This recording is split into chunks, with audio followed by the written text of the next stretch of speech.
Bonjour tout le monde, j'espère que vous allez bien. Aujourd'hui, j'aimerais vous parler d'un sujet qui nous touche tous en tant que jeunes. Ça peut te toucher toi de près ou de loin,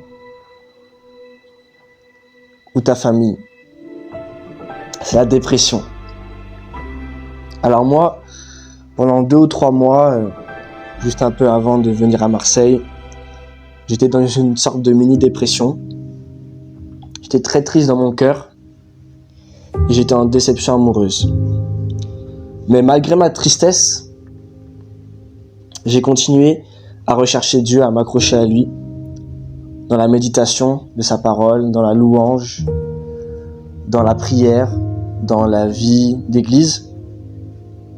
Et aujourd'hui, ça va beaucoup mieux par la grâce de Dieu. Je suis maintenant heureux et épanoui là où je suis à Marseille, en train de faire chrétien en mission. J'ai compris aussi, à travers cette épreuve, qu'on ne peut pas apprécier la joie si on n'a pas traversé l'épreuve, la tristesse. Toi qui m'écoutes aujourd'hui, essaye de voir la dépression comme une tempête. La dépression, elle n'est pas éternelle. Elle a un début, elle a une fin comme toute chose sur Terre. Même si tu as l'impression qu'il n'y a plus d'espoir, que c'est le chaos dans ta vie, un jour ce sera fini. Il n'y a pas de problème à être en dépression. Il n'y a pas de problème à être triste. On est humain, il y a des choses qu'on vit tous les jours et qui ne sont pas faciles. Comme il n'y a pas de problème à être dans une tempête, ça fait partie de la nature, il n'y a pas aussi de problème à ce que le soleil vienne. Donc la dépression aussi. La dépression n'est pas quelque chose que tu peux contrôler. Ça te tombe dessus. Et tu n'es pas faible parce que tu es en dépression. Tu n'es pas faible parce que tu es dans la tempête. Justement, mon ami, aujourd'hui, j'aimerais te dire que si tu es dans cette épreuve aujourd'hui, c'est que tu es une menace pour le royaume du diable. Tu es une menace pour le diable et il veut que tu abandonnes la foi. Il ne va pas perdre son temps avec des personnes qui ne sont pas une menace pour son royaume. Il voit le potentiel que tu as en toi et il a peur de ce potentiel. Comme un bateau dans la tempête, qui est du coup la dépression, tu as besoin de t'ancrer en quelque chose. Et tu as besoin de t'ancrer en Dieu. La question n'est pas à quel point le bateau, c'est-à-dire toi, est assez fort ou solide pour traverser la tempête. Mais la question est plutôt à quel point l'ancre, c'est-à-dire Dieu, est solide dans cette tempête. Ta force ne peut pas venir de toi seul en train de lutter et de t'en sortir. Tu ne peux pas y arriver tout seul. Tu as besoin de Dieu.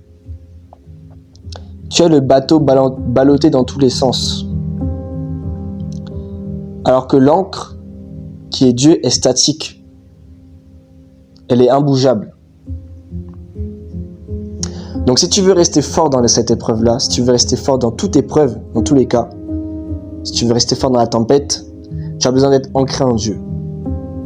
Dans ce cas-là, la dépression ne sera plus un problème.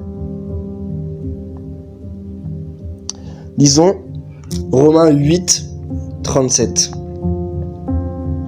On nous dit en Romains 8, 37, « Mais dans toutes ces choses, nous sommes plus que vainqueurs par celui qui nous a aimés. » Donc comment on fait pour vaincre la dépression ? C'est à travers le Christ, les gars. À travers le Christ, grâce à Jésus, on peut vaincre et naviguer dans la tempête. Donc même si tu as l'impression que la tempête ne va jamais s'arrêter, c'est faux. La dépression a une durée limitée dans le temps. On a Jésus qui est notre ancre et c'est lui qui nous aide. Même quand tu te sens au plus bas, que tu te sens seul, rappelle-toi que tu es jamais seul parce que tu as Jésus. Tu as Jésus. Et ça, c'est le pire des mensonges que le diable veut te faire croire que tu es seul. Prenons le psaume 34, verset 18, qui nous dit « L'Éternel est près de ceux qui ont le cœur brisé. Il sauve ceux qui ont l'esprit dans l'abattement. Il est près de ceux qui ont le cœur brisé. Il est près de toi, même quand tu te sens au plus bas de ta life. T'es pas tout seul. Lisons Deutéronome 31, verset 8. L'Éternel lui-même marchera devant toi. Il sera avec toi et il ne te délaissera pas. Il ne t'abandonnera pas, ne crains rien, ne te laisse pas effrayer. Je répète, il ne te délaissera pas, il ne t'abandonnera pas, les gars. Dans la tempête, dans la dépression, Dieu, il est toujours avec toi. C'est pas parce que tu ne sens pas Dieu quand tu es là dans la vie, que tu es triste, que tu n'es pas heureux, que tu n'es pas dans la joie, que Dieu, il n'est pas là. Jésus, il est toujours là. Donc tu as vraiment besoin de te rappeler ça au quotidien et de croire en cette parole et de ne pas croire dans ce mensonge que le diable te dit que tu es tout seul. Donc essaye de voir aussi Dieu comme un gilet de sauvetage. Même quand tu penses couler dans l'eau, tu survis et tu as la tête hors de l'eau grâce au gilet.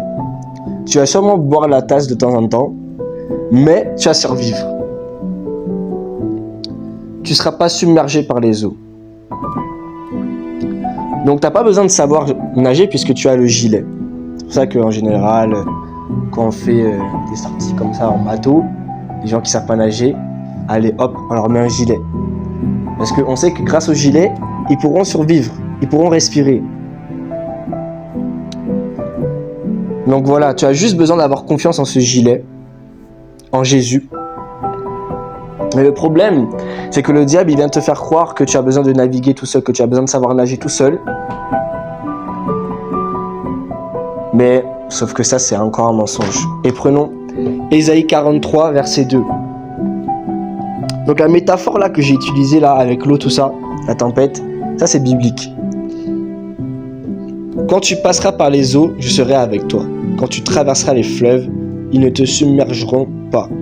Quand tu marcheras dans le feu, il ne te fera pas de mal, et par les flammes, tu ne seras pas brûlé. Quand tu traverseras les fleuves, ils ne te submergeront pas. Donc, avec Jésus, on a l'assurance que dans la tempête de notre vie, il sera là et on ne va pas couler sous les problèmes, couler sous la tristesse. On a l'assurance qu'il sera avec nous, puisqu'il dit, quand tu passeras par les eaux, je serai avec toi. Donc ne surestime pas la tempête. Et le but, c'est de passer une vague après l'autre, une vague à la fois, ancrée en Christ, jour après jour, accroché à la parole de Dieu. Donc si tu es dans ce cas et que tu es encore en dépression, ou que tu as un ami qui est en dépression, ou un membre de ta famille, dis-lui qu'il a besoin de chercher une communauté en Christ. C'est aussi pour ça qu'on vient à la retraite.